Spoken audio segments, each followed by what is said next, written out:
Hello, fellow students of Fort Hays State University.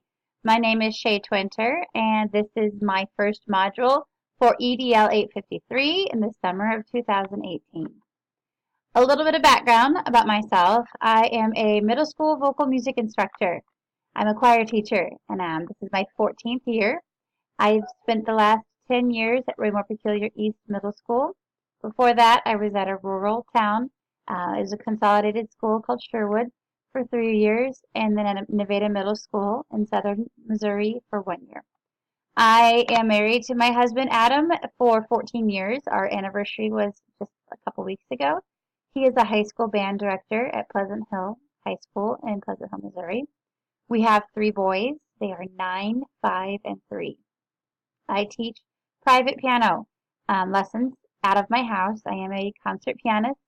That was my first major was piano performance, and I'm also a local accompanist. I perform for a lot of solos and small ensembles during our state competition. I'm a resident of Raymore, Missouri, which is 30 minutes south from the downtown of Kansas City. We, of course, are on the Missouri side. Big Mizzou fans, but actually even bigger hockey fans. My husband works for the media for our local hockey team. My school, I think, does a pretty good job of using materials and techniques for children with special needs. We have a process coordinator who coordinates between the different schools and leads our team of special education teachers and makes sure that we are coordinating with the state requirements. We have case managers underneath our process coordinator, and those are the people who go to the teachers and work with the teachers one-on-one with students on their caseload and about making sure that we're adapting for their IEP and meeting the needs of these special learners. We have paraprofessionals who are the one-on-one contact with the students who come into the classroom, and they are the ones that help see that IEP come to fruition. Music is what I teach, and it's very easy to include students who may not have any other mainstream courses. So we may not see any of their inhibitions at all. When it comes time for me to fill out IEPs, it's a little bit different. The only time I find that there's a difference really is when I go to use a paper pencil test.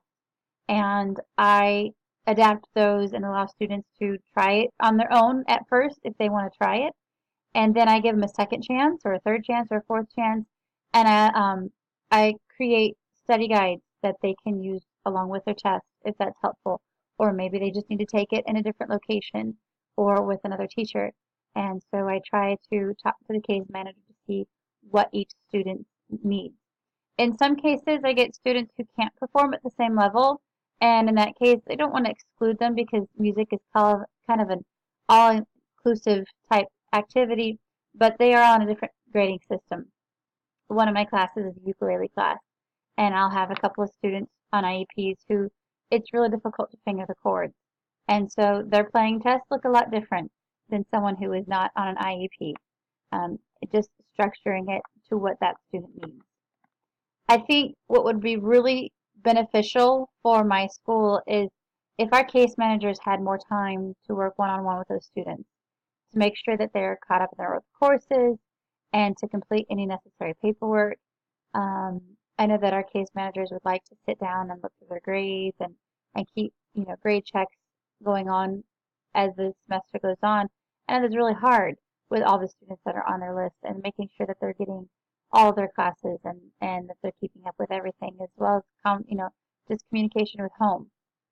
And then I think that case managers and teachers need more time to coordinate with each other. I am not off on the same time that my case managers are. And so sometimes being able to hunt down a case manager and ask them a question is a little outside of our realm because we're teaching at different times. I know that there's email, but sometimes having a face-to-face conversation is so much more beneficial than writing it down on email. Funding impacts that because it impacts how many teachers and how many paras we can hire. And really, the more manpower we have, the better the situation gets. And without funding, we don't have the salary room to hire the necessary support that we need for students with special needs. I'm looking forward to learning from this class, and I'm hoping that I learn a lot from the rest of you. Thanks so much.